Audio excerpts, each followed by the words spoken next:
But in terms of having a good relationship with your vets and vet nurses, I think just going in and making sure that you're comfortable with, what sort of treatment and what sort of advice they're giving you and the way that they're treating your animal as well. Because, you really want to make sure that everyone's happy in all sort of situations, I suppose. When you come into the vet clinic, you want to have a good experience too. So, just familiarizing and getting everyone used to your vets and nurses is always really nice. And, we always love cuddles with your pugs as well. So feel free to hand them over the counter to us.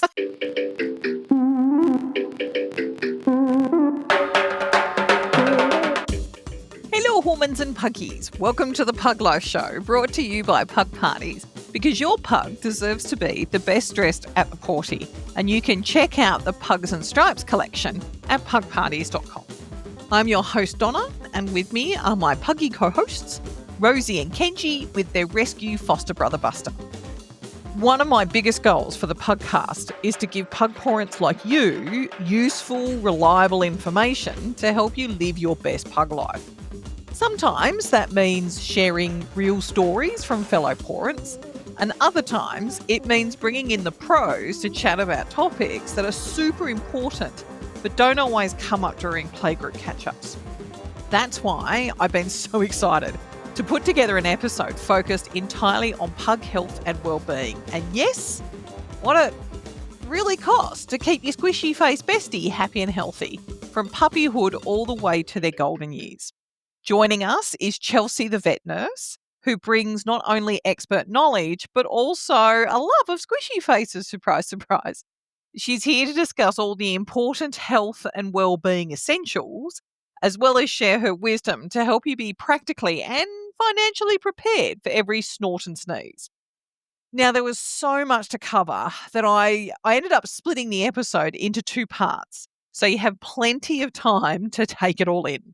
So part 1 dives into the early stages from 8 weeks old through to 1 year, aka the puppy and adolescent phase. And part 2, which will drop next week, will pick up from age 1 and cover the adult, senior and geriatric care phase. Now, before we zoom into part 1, don't forget to subscribe to our newsletter. You'll find the link in the show notes, so you can be the first to know when the next episode lands and gets you access to more pugtastic goodies. Hello, Chelsea. Welcome to the Pug Life Show. Thank you for joining us today. Thank you so much for having me. That is awesome. Now, we are very lucky.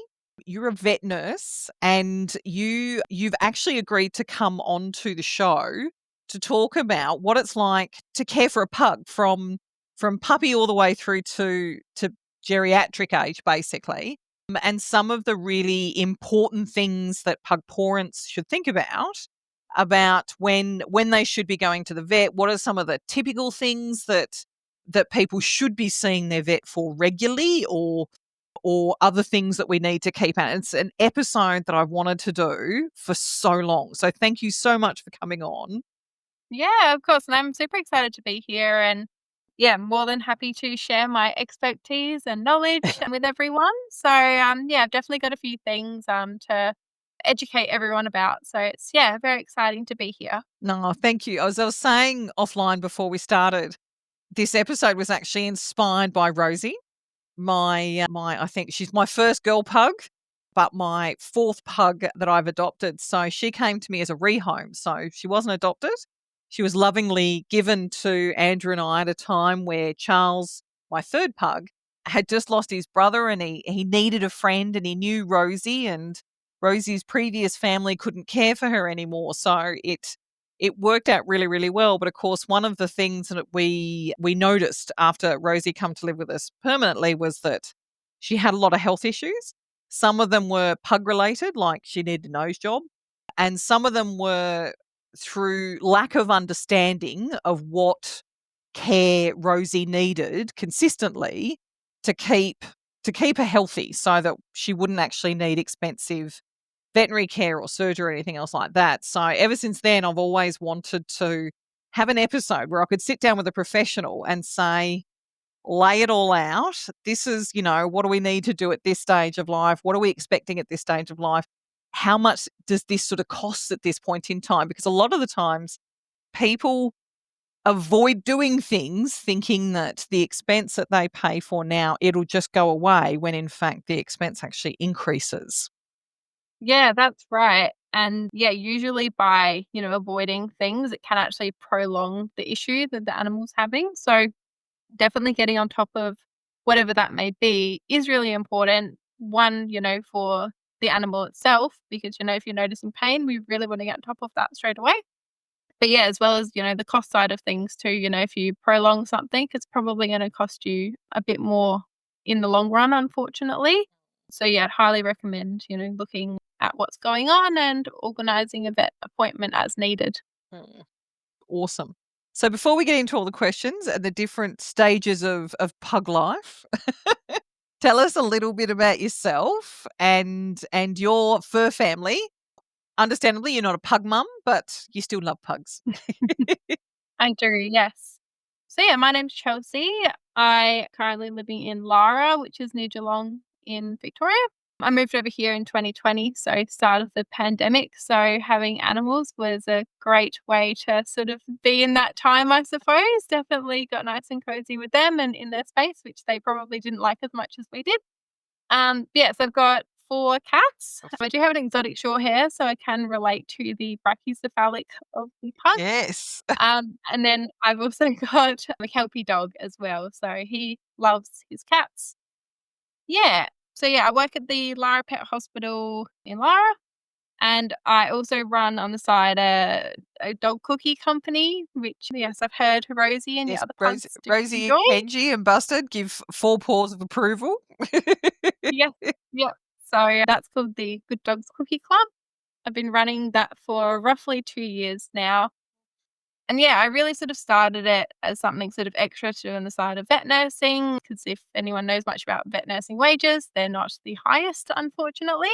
So it was just something fun for me to do alongside. But yeah, I really wanted to make sure that it was had a purpose, I suppose. So besides just, making fun, cute cookies, I also donate a percentage of it to Sophie's Legacy. And they are a campaign, I suppose, run by Sophie Putland's parents, Gary and Kate, and that's about the mental health in the veterinary industry.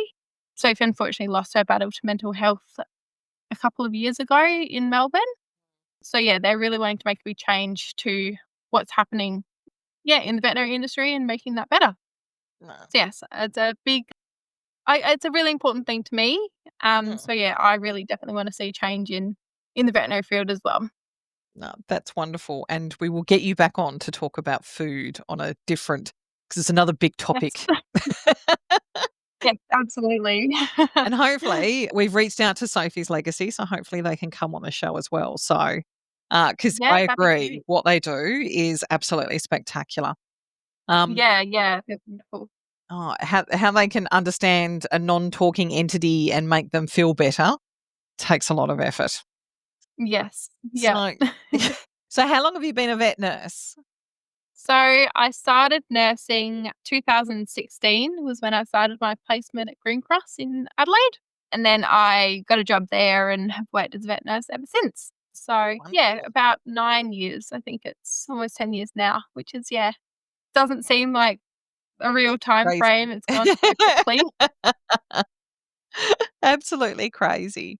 So, Yeah. probably following on from that, the before we get into the really big questions, I suppose I think what the important opening question is why is it so important, this relationship between a parent and the vet team? It's not just the vet, it's the vet nurse, it's everybody for the long-term health of a pug.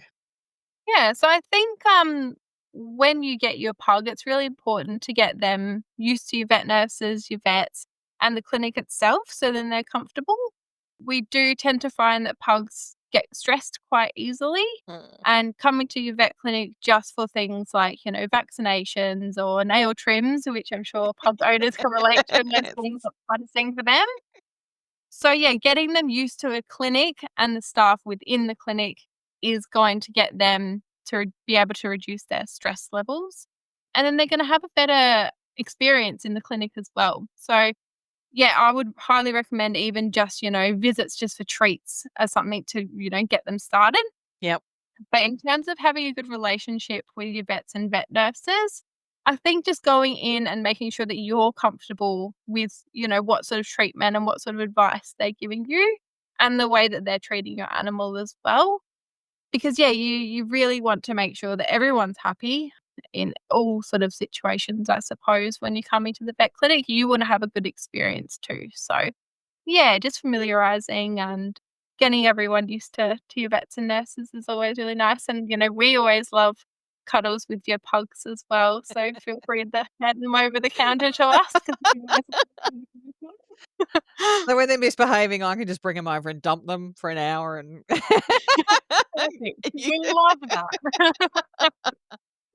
and it's so fun. I mean, having only had rescues, Mm, I'm amazed at the different behaviors across them, like Winston, who he was just incredible. We would get into our vet, and the first time he just ran down the passageway to, like, where the theater area is, and I'm like, "Where are you going?" Like, and his little tails go, whereas Charles hated the vet, and he would sit between my feet, and it's just amazing how and it was sort of our last episode was with Sarah Rutten, who's a force-free method trainer, and she was mm, talking about the fact of how important it is that their socialization includes going to a vet, not when they're about to have something shoved up their bum or shoved between their shoulder blades or in their eyes or their ears or anything else like that, like just yeah, going in for a cuddle. And it's great that you basically reiterated what she said, which was the vet staff actually love getting visits that don't include sick animals.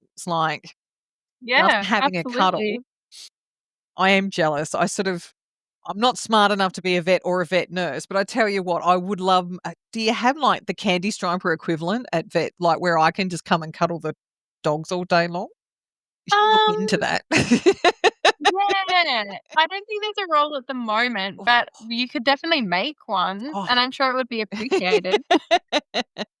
That would I don't know how the other 3 would appreciate me coming home smelling like Yeah. everybody else's dog, but it'd be really nice to just have a couple of hours of cuddle time, that's for sure.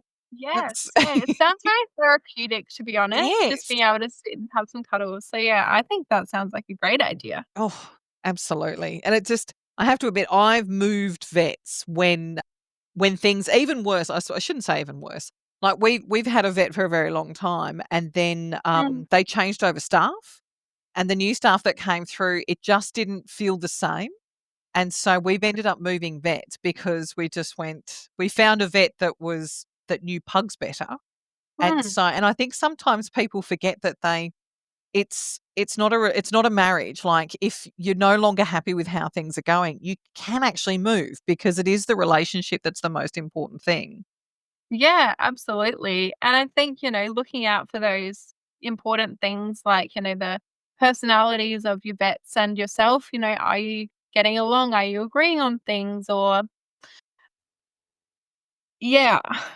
Are you happy with the advice? Like, I know for me, it got to the point where I wasn't happy with the advice anymore, and I know that obviously I am not Yeah. qualified, but, Yeah. I just went, "Oh, I'm no longer."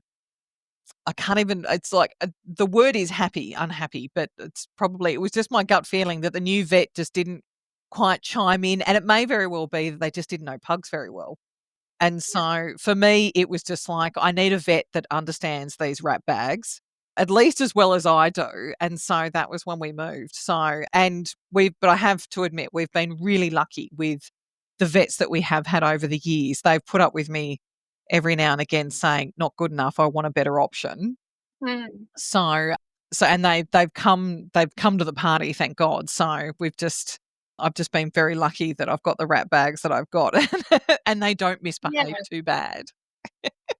Yeah. And I think also, if you were to book, say, as a pet owner, to book in a appointment, maybe asking if they do have someone that is more familiar with the brachycephalic breeds or pugs specifically, because you never know, there might be someone that, is really into pugs or they have the pug themselves and they might be able to tell you all the ins and outs of everything they know about pugs. Whereas someone who might, be really interested in just birds, isn't Yep. gonna have the same opinions. So, yeah, Yes. you never know, I suppose. So, yeah, I think always just having that chat first and finding out sort of, yeah, what the knowledge around that specific breed is, then, yeah, you can always find your perfect vet. Oh, that's awesome. And it's a great lead in to the next part of all the bajillion questions.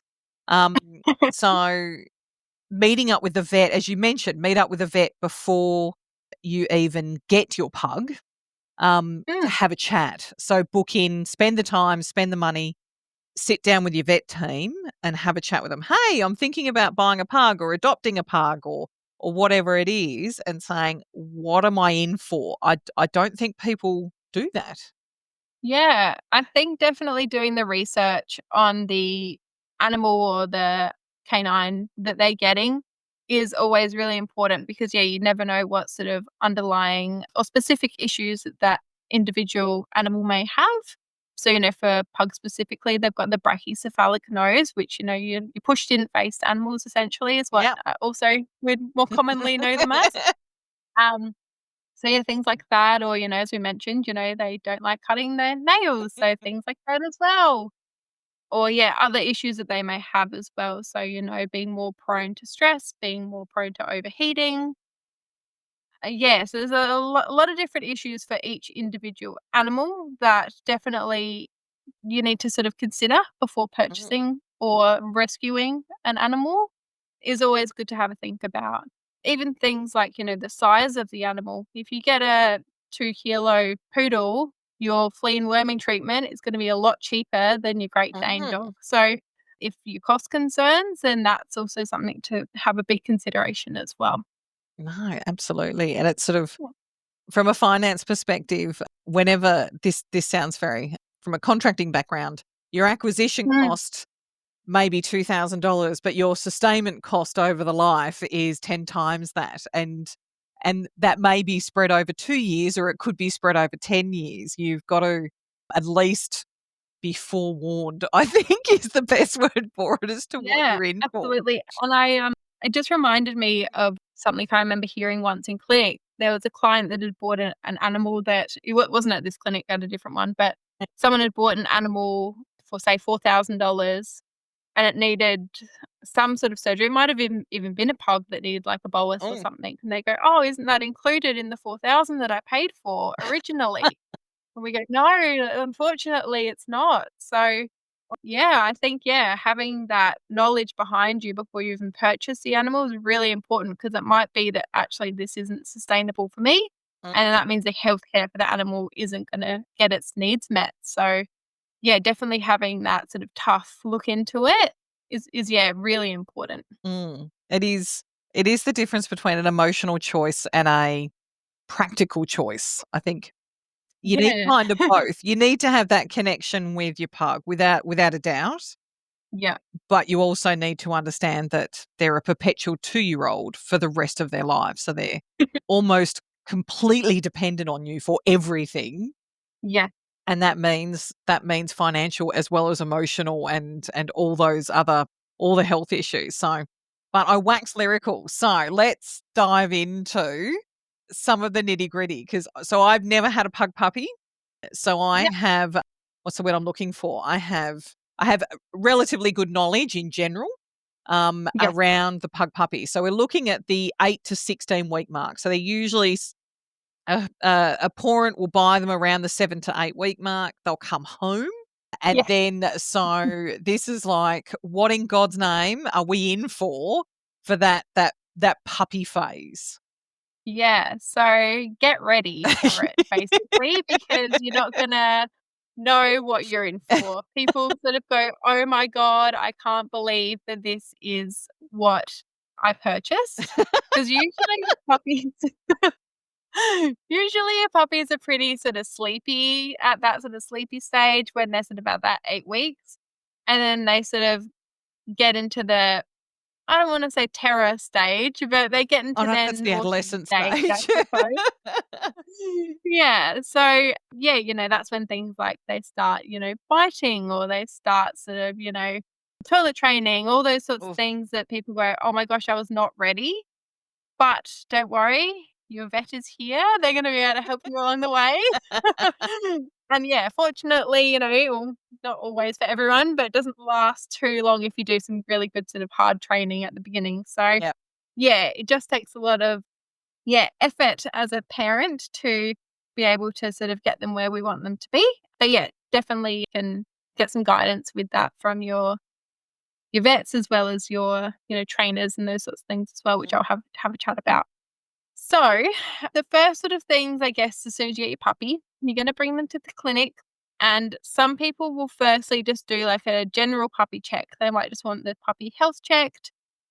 And that can be the time where you can have that conversation with your vet about, maybe some problem issues that you might be having. So whether that be toilet training or whether that be teething or biting.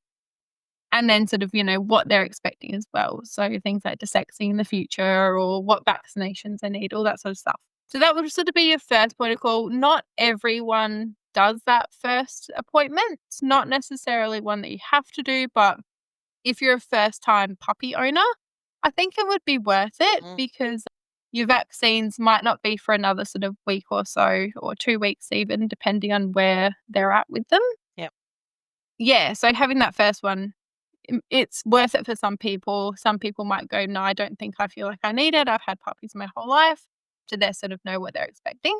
So yeah, if that's not your first one, then your first one will be your vaccination with your vet. So usually your puppy will have had their first vaccination with the breeder or with the rescue group, wherever you've gotten your puppy from. They should already be vaccinated with their first one. Depends on which clinic you're at. The vaccination protocol is different for most of them. They'll be pretty similar, but they'll be different. So usually, first one around your 6 to 8 weeks, second one around your 10 to 12 weeks, then your final one will be around 16 weeks and over. But yeah, usually sort of sitting at that 16 weeks is when we recommend it. So it's usually sort of like a 4-week gap between the two, but sometimes a little bit further if it's the 16-week one. So you have your core vaccines, so your C5 vaccine, and then there's also the kennel cough vaccination as well. So the core ones are the ones that we, as well as the kennel cough, are the ones that we really want to make sure that they're covered for because they can be quite serious and even fatal diseases that puppies can catch. So it's really important to have those vaccinations done. In terms of pricing for them, it really depends on what vaccination they've had, as well as what clinic you're going to, because they might use different brands of products as well. So it really sort of depends on where you're going as to what the price would be. But roughly, very, very roughly speaking, because it's so different everywhere, I would say you're probably looking at between $130 to $170 per vaccination. That usually will include your consultation as well. But I can't speak for every clinic because I can speak from what I've experienced.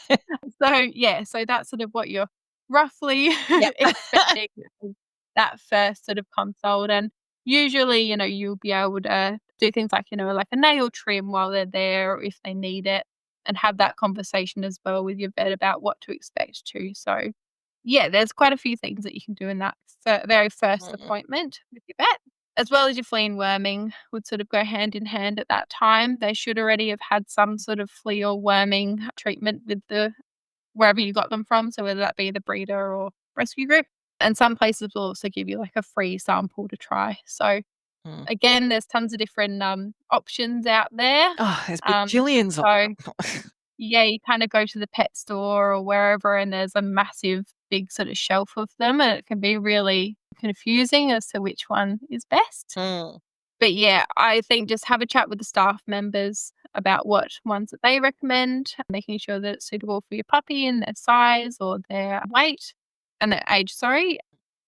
And then, going from there. But yeah, like we were saying before, about your difference in your animal sizes will sort of depend on the cost, because it will depend on how much of that product they need. So yeah, it can really range again. So, if you're just buying a tapeworm, a tablet, compared to say if you're buying your flea, tick and your all wormer, then that's going to be a bit of a vary in price. So I'd sort of written around in what I would think would be between, $20 up to $200. Like, it's Oh, yeah. so varied. Absolutely. If So you're buying for one or you're buying 6 and if they're yeah, quarterly or exactly, yeah. monthly, and it's crazy. Yes, exactly. And now there's also, like, an injection that's just come out Oh, recently. wow. We don't actually use it at our clinic because it's very new still. Yeah. But, yeah, so there's now an injection version of it too. I believe from memory it lasts for a year, but Oh, I'd have to double wow. check for you. So, yeah, so I guess if you're one to forget about doing your flea and worming monthly treatments, then maybe that's a good option for you. So, Oh, absolutely. yeah, there's a few different considerations, but definitely have a chat to your vet professional, and during that clinical exam, they'll be able to discuss all of those things with you and what's most suited for you and tailor that, the worming and flea care as well for your puppy. And that's like it sounds like I mean, like, it's really only an 8-week period, and they've gotta Yeah. have 2 vaccinations, and they've gotta have their flea, tick, and worming. And it's off the bat. You've just paid for your pup, however you've paid for them, Yeah. and you've potentially got well, you should technically have 2 vet visits. Yes. Um, Yeah. and hopefully happy vet visits. Yes. Yeah. And the other thing I didn't mention was a microchip. So Oh, that will yes. again depend if you're a breeder or rescue or wherever you get your puppy from, if they've already done that, which hopefully they should have, because Mm. that I believe is part of It's almost I think it's yeah, law what just they're about meant to do. everywhere, yeah. Yeah, I believe so. I'm pretty sure it is in Victoria, but Mm. yeah, it's not always Each the state is case. different, yes. Um So, yeah, if they're not microchipped, then that would mean that that would be a cost to the new owner as well, Mm. unfortunately. So, yeah, that's something to consider too. So, microchip is basically just a chip that goes under the skin, usually between the shoulder blades. It can be done in consult. Sometimes people will choose to do it at the time of desexing, so they're under an anesthetic for it. And that will just be a microchip that we can scan. We can see all of the owner's details. So if they ever go missing, then it means that we can locate you quite easily via that microchip. And it's a lifelong chip. So it should stay in there forever.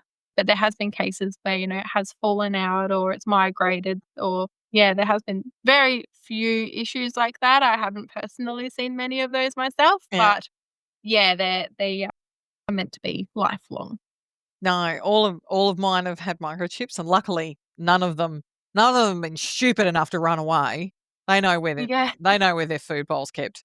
So but we did interview the team from CARS a couple of months ago, and they talked about the thousands and thousands of dogs that get found every year in Australia and returned to their families just because they've got a microchip. Like, it's just God knows why we don't do that to humans. I get why we don't, but Yeah. but it would make life a little bit easier, that's for sure. Oh, That's amazing. So absolutely. that's like, oh my god, that's the first 8 weeks. Then Yes. now we've got the adolescent pug.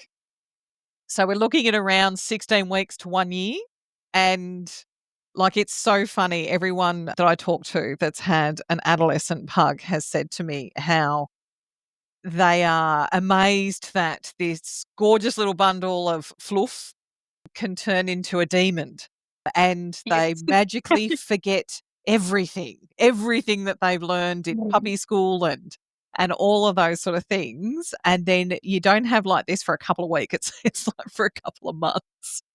Yeah. And I can imagine, other than the typical vet stuff, that there would be some interesting cases where adolescent dogs, pugs have shown up and you've just gone, "How in God's name did you do that?" And it's just because they've decided that they don't wanna play with mum and dad anymore. Yeah, for sure. So what are we in for at the adolescent pug stage? Yeah. So just quickly as well, just because you mentioned it, puppy preschool, that's usually also done in that 8 to 16-week period. 8 to 16-week period. So that's also another cost. So just bear that in mind. And it's something that I would highly recommend doing. I used to teach puppy preschool. I don't teach it at this clinic, but I did it at previous clinics.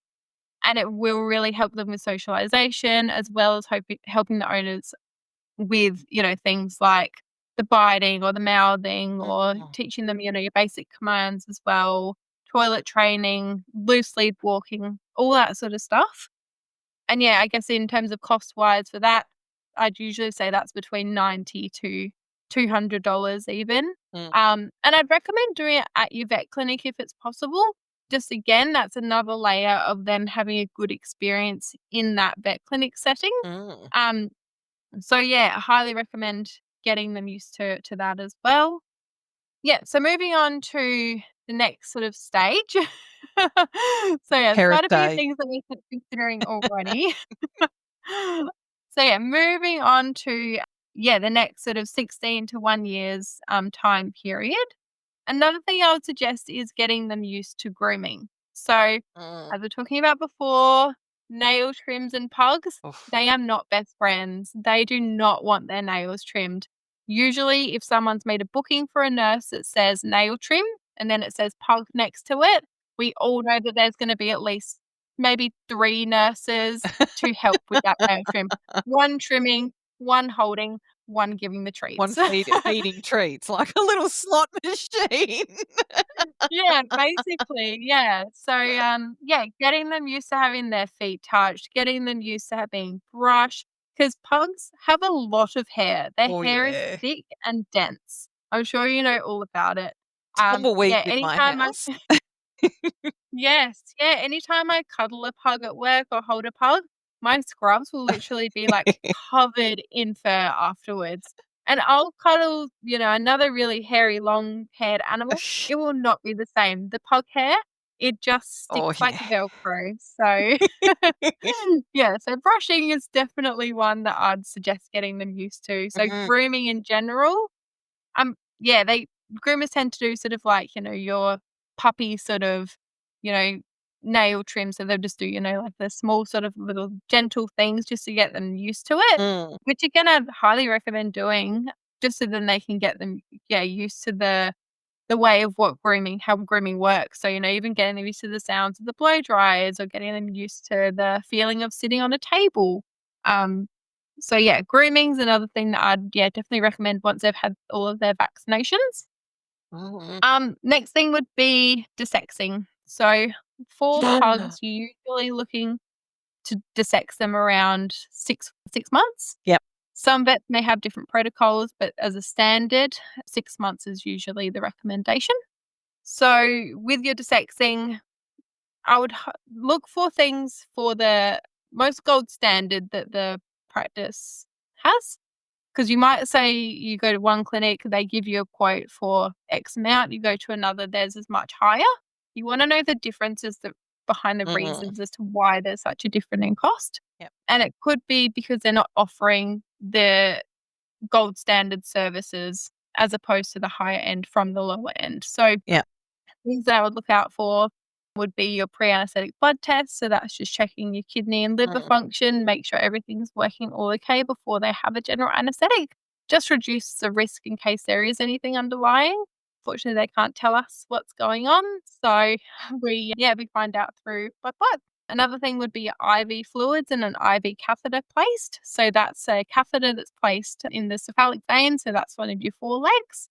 And that just means that we also have access to, in case of emergencies, we can have an IV access in case we need to administer any emergency drugs, as well as, the fluids keeping their hydration up. As we know for pugs, they do get quite hot very Yeah. quickly. So we do want to make sure that their fluid level's up too and help with their blood pressure as well while they're under their anaesthetic. The other things that it would include would usually just be the cost of the surgery itself. So whether it's male or female, they will also vary because your female surgery is a lot more Complicated. involved. Absolutely. Mm. Yeah, a lot more involved than your male castration. So that's why there's such a big difference in price. Usually your castrations would probably take, say, half an hour to 40 minutes, Oh, wow. whereas your female desexing would take usually sort of an hour, maybe an hour and a half. So there is a big difference in that as well. Mm. And then the other thing would be pain relief too. So, are they dispensing pain relief for your animal as well? Are they having some in clinic as well as to go home with? So yeah, those things are things to consider. And yeah, they are quite intense surgeries. So God, yeah. usually Yeah, the prices for desexing is already discounted heavily because it's something that is required. So, Mm. yeah, it might seem like a lot, but the actual, surgery themselves is really quite involved. It's not so much as just, snip, out you go. It takes time. So, yeah, it is quite involved. Oh, so I do have a question before we talk about the price or the roundabout Yes. price.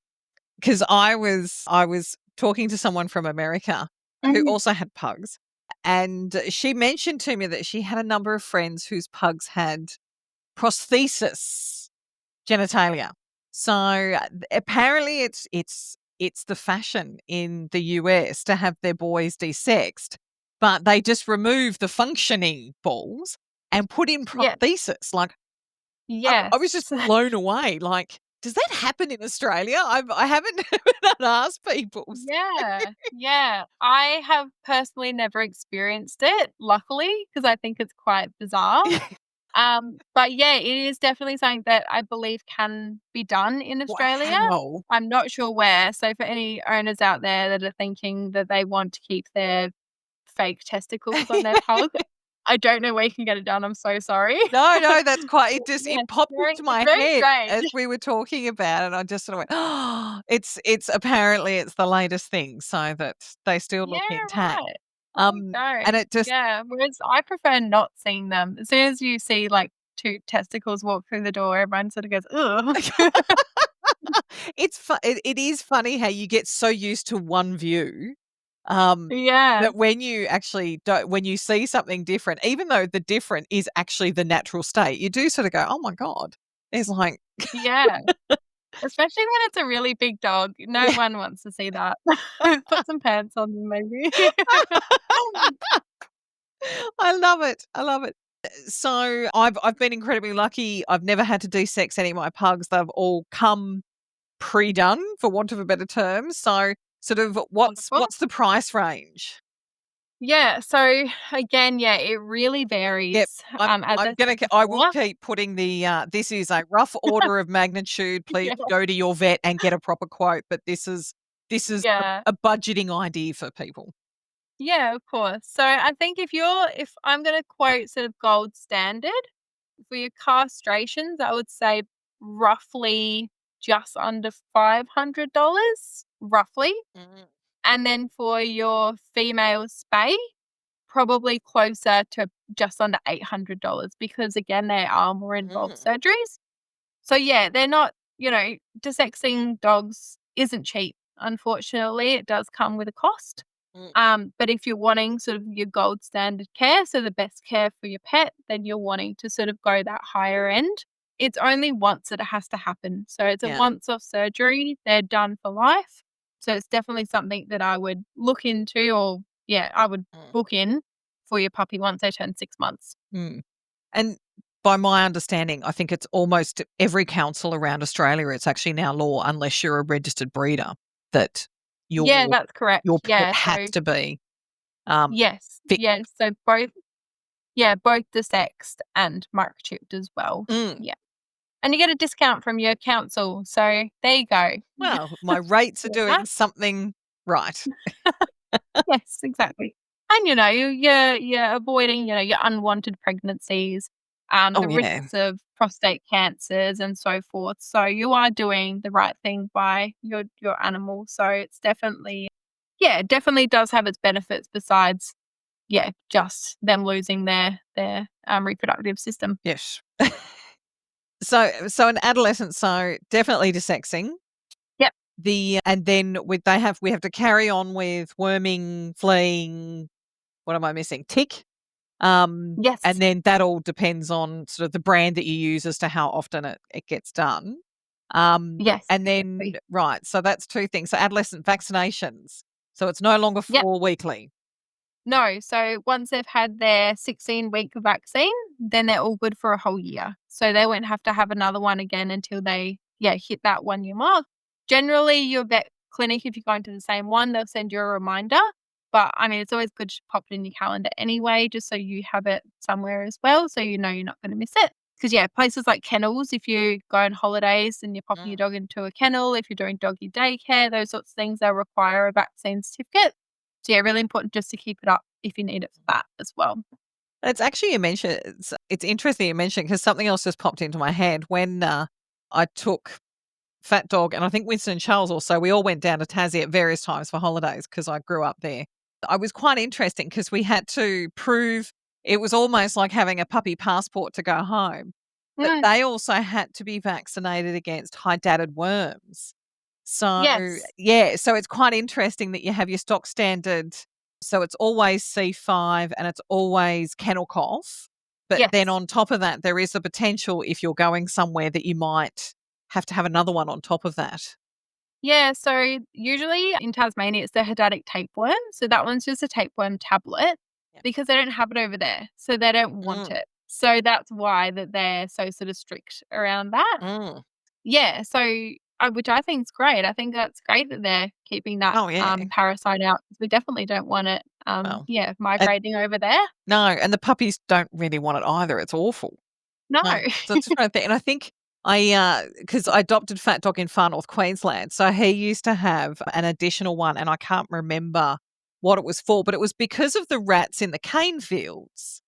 Um, Oh, and it's killing me. I can't remember, but it was sort of because Fat Dog was my first pug I'd had since growing up in Tassie with hunting dogs, and so sort of hunting dogs, yeah. especially in Tassie, didn't have to worry about cane fields.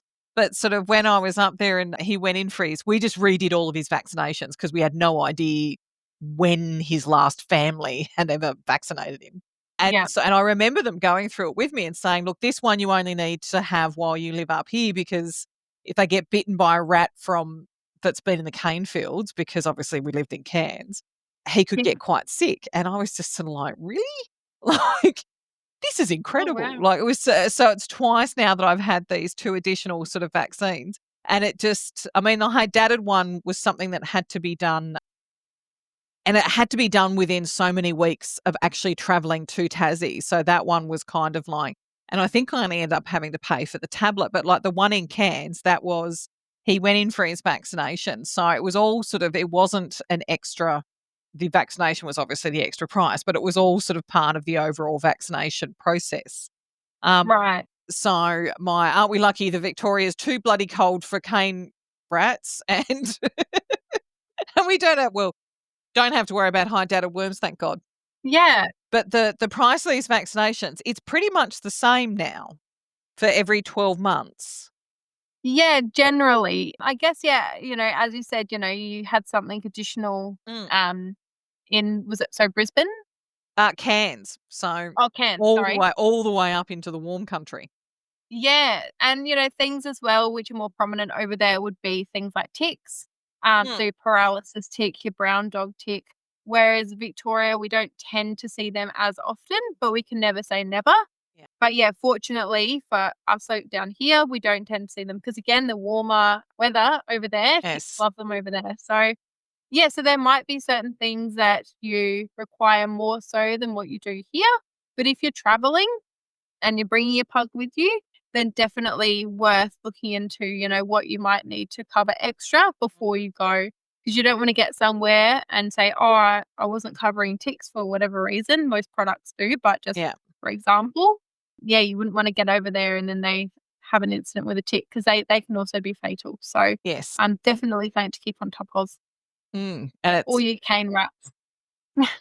as I said, I was blown away by that. I was just absolutely amazed. Yeah. Like, and then to sort of come to, I think I posted to, because I was still in the Navy, I posted to Perth. And then I said to him, Mm. he's meant to get 3 injections. And they looked at his card and they said, oh, no, no, no, no, it's okay. That one you don't need. You're now in Perth. Ah, So I was like, oh, thank right. God that's like an extra $100 I don't have to pay Yeah.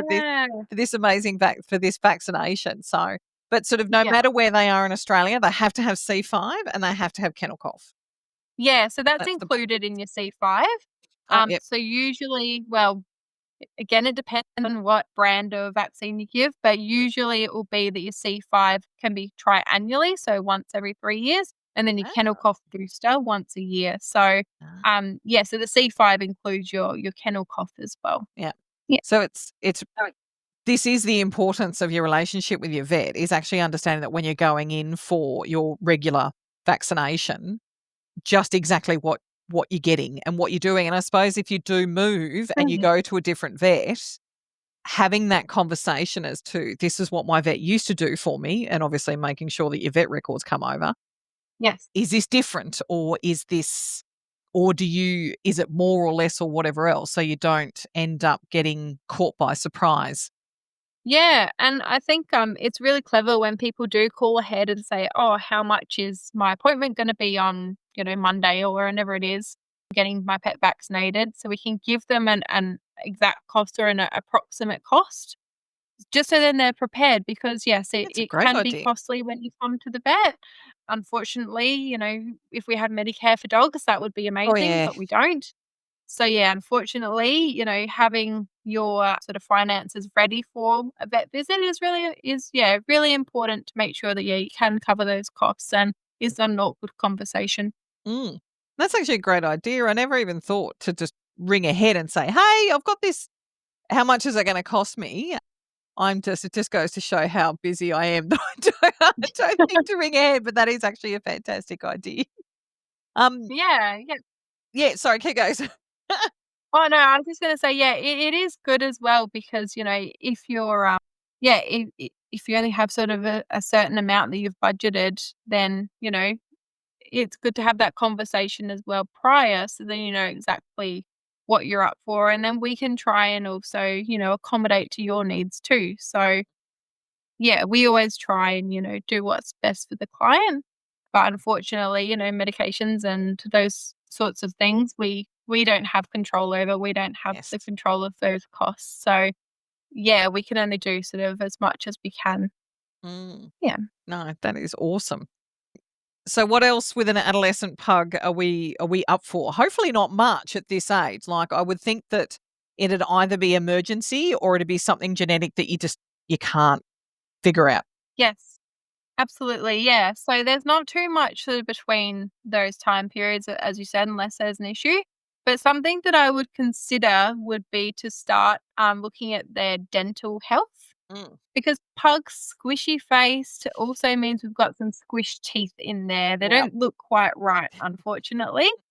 So having some really good dental care in place at home is gonna definitely help in the long run. It might not mean that they're gonna avoid having a dental in the future at all because they still may have one, but it might mean that, instead of doing, 5 teeth out, maybe it's just a scale and polish because you've Yeah. put in that effort to begin with, and that can help. But again, yeah, unfortunately, it's one of those things, especially with the smaller breeds, we do tend to see a lot more of, tartar buildup and bacteria because, yeah, the shape of the mouth, bacteria, food gets caught, Mm. yeah, grows, and then we see dental disease. So, something to definitely keep an eye on and something definitely to work on as well.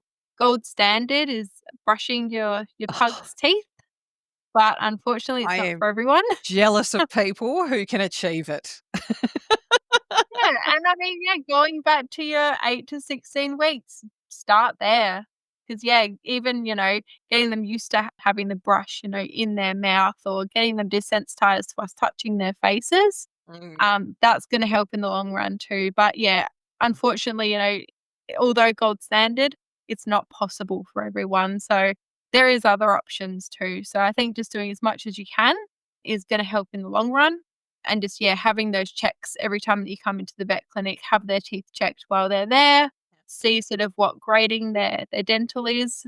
So usually we grade it from a 0 to 4, 4 being the worst, 0 mean that they're beautiful baby teeth that there's nothing wrong with them. So yeah, it really sort of depends on how they look. But yeah, definitely have a chat with your vet when they come in for that 1 year vaccination. Just get them checked and get them checked annually as well. Yeah. So yeah, definitely something to look out for during that next sort of time period is just getting them used to it because yeah, down the track it'll make a big difference. Oh, hell yeah. Like, I look at videos of people brushing their pug's teeth and the pug just happily sitting on their lap and I just go, I am so jealous. Like, not one of my pugs has ever, like, it's hard enough putting their eye drops in, and that requires 3 Yes. treats just to Yep. get them to sit long enough for me to put 1 drop in each eye. Yep. So no, I am incredibly jealous. So these guys get Dentabones or Greenies depending on what I can get at the time. Rosie Oh, doesn't great. need any because she's got no toofuses. So as I was saying before, she was the inspiration for this. Like all of her teeth were just her teeth loss was from a lack of Mhm. understanding of how important basic dental care, which actually wasn't. And basic dental care isn't going to the vet. Basic dental care is giving bones or something that allows to scrub the tartar off. And so it meant successively over a couple of years, she lost all of her teeth because they just weren't. None of them were viable. So, but we might as well, because I know that generally speaking, they don't start to get teeth cleaned until adult, which is sort of 1 to 6 years for a pug. So let's talk. We might as well just transition straight into what's a teeth clean? What does it entail? And of course, I'm amazed at the variations in cost that I hear. Yeah, absolutely. And there is a reason for the difference in the pricing. And again, that goes back to the gold standard care. So I guess, yeah, going by the grading. So I'll just talk about that very quickly. So your 0 being your perfect healthy teeth. The grade 1 would be they've got a little bit of tartar build up there. So what we would see is sort of some sort of brown material stuck to the Mm, teeth. Sometimes it can be black or grey, and then sometimes you also notice gingivitis, and what that is just redness of the gums. mm, So that's sort of your grade 1 to 2 would sort of start seeing that. 2 being sort of getting a little bit worse. Then sort of your 3 to 4, you're most likely gonna need those teeth extracted. 4 being that they're really bad. We describe it sometimes as what's looking like a mouth guard because the teeth are all stuck together with plaque. oh my So god. we have seen that unfortunately. Oh, And yeah, you'll notice things like hair stuck in there, oh grass my stuck in there, god. food stuck in there. Yeah, there can be anything stuck in there, and they're usually quite pungent as well, so we're Mm. always, yeah, very masked up. Um, so yeah, it really just depends, and yeah, things that you might notice as an owner as well would be your smelly breath. They might not Mm. want to eat properly, or they're just eating on one side of their mouth.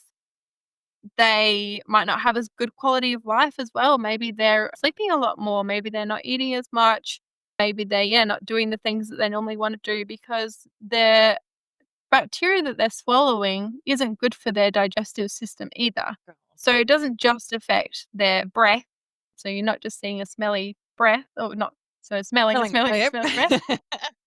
Yeah, so yeah, there's also a lot of other issues that come with that as well, and it's really painful. Like if we think about us having a toothache, Mm. just one tooth hurting, that's excruciating. So imagine having a Mm. full mouth of teeth that need to, yeah, come out Yeah. because they're so painful. So yeah. So yeah, in terms of cost wise, it really depends once Oh, yeah. again. But if you're sort of starting from your scale and polish, I suppose, most vet clinics, if they do have it as an option, they will perform dental x-rays. So that's checking Mm. underneath the gum line, making sure that there's nothing underneath there that needs to actually come out. You know, whether there be underlying fracture, whether there is some sort of gum recession or anything like that underneath Yeah. the gum line that we need to actually remove a tooth because it could actually potentially cause more issues and need to be removed. But, you know, visually we might see the teeth are wobbly. So we know, oh yeah, that one needs to come out. Or yeah, fractures in teeth, we might see it visually on the outside of the tooth. So yeah, dental x-rays would be sort of something that we would definitely recommend doing, Mm. as well as, you know, your blood work and so forth, things like that as well with it. So yeah, for a very rough cost, and I guess I'll sort of include everything. So you're looking between, say, it is costly, so get Mm. ready for this. It could be between, you know, $1,000 to $4,000, depending on what they need. Do they need teeth out? How many teeth do they need out? And yeah, dental procedures are not short, quick anesthetics. No. I've actually spoken to people before who they have spoken to human dentists who say getting animal teeth out is so much harder than Oh, getting out a wow. human tooth. human teeth pop out. Dog teeth, we have to really get in there. It's quite a traumatic surgery and it does take a long time. Sometimes vets will even split that anesthetic into two. So they might get to say 3 hours, sometimes even 5 hours, just doing one dental. And they might say, no, we've got to stop. Yeah. Let's do the rest during another time because it's too long and it's too much for the animal to be under anesthetic for that long. Mm. So that's why they're so costly. It's not something quick and easy. It's actually a really involved procedure. So yeah, so if we can, start that dental care from a young age, then it's going to make a big world of wonder. Oh, yeah. But yeah, just be prepared that dentals are costly, but they're necessary. No, I absolutely agree. Like with Rosie she came to us with -5 teeth, and then over the next couple of years, she had 2 hits. I think 13 at the next one, and then just everything else was gone in that final one. And Yeah. I just looked at the poor little girl, and I just went, "Oh my god!" Like that is a hell of a lot of work to lose all of Mhm. her teeth. I mean, she's so much happier now. It Yeah. definitely did make the difference, but I just like it's like a human being losing all of their teeth. Like it takes months for your body to recover from that. So I can only Yes. imagine. It's lucky she's a princess that does nothing much all day anyway, so she could have her months of recovery.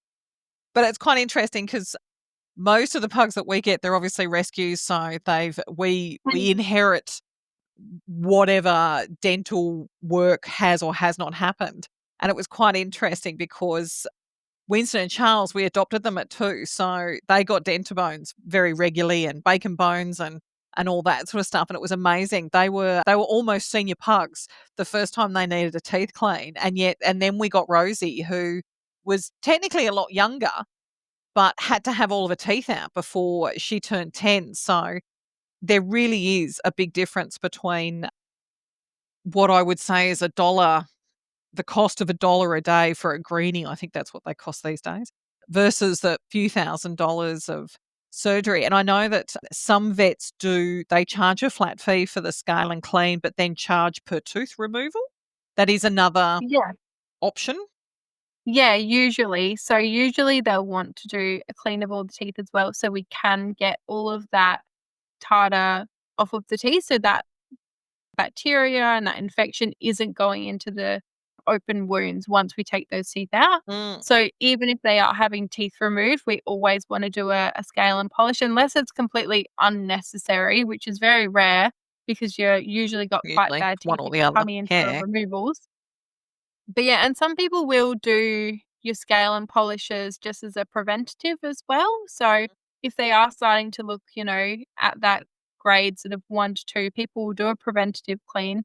So then they're not having to can take out so many teeth in the future as well. Mhm. So yeah, there's a few different options. I guess it always depends on sort of, yeah, your budget as well. And pet insurance too is another consideration as well. Mm, So, sometimes they can potentially cover the cost, but dentals are seen as routine mostly for insurance. So yeah. I can't always say that it will be covered under insurance. Yeah. Mm. And that wraps up part 1 of our deep dive into the health and well-being of our beloved pugs. From tiny toe beans at 8 weeks to the wild ride of adolescence.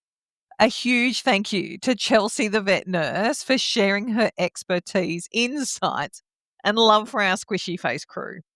We covered a lot today, from vaccinations to desexing and training and early vet bills that can sneak up on you. If you're a new pug parent or even just want a refresher, I hope this gave you the confidence to plan ahead and care smart. But we're only halfway through the journey. In part 2, we'll pick things up from the 1 year mark and explore what it means to care for your pug as they grow into adulthood, slow down in their senior years, and eventually enter the gentle pace of their golden greying days. Trust me, there is still so much gold to come. And if you have any further questions for Chelsea or just want to share any aha moments from the episode, pop over to our Facebook group, the Pug Life Show Pugcast, and tell us all about it. If you're not a member of the Facebook group, I invite you to join now. And whilst you're there, let us know what you think of the podcast. We love getting feedback and it helps make sure that we do better for you every season. Plus, if you haven't already, please subscribe to the PUGCAST so you don't miss out on the next episode. And while you're at it, leave us a review. It only takes a couple of seconds to give us a 5-star review and it goes a long way to helping other Pug Pawrents find us.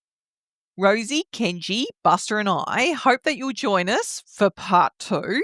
Till then, have a pawsome week and humans, be generous with the snackies.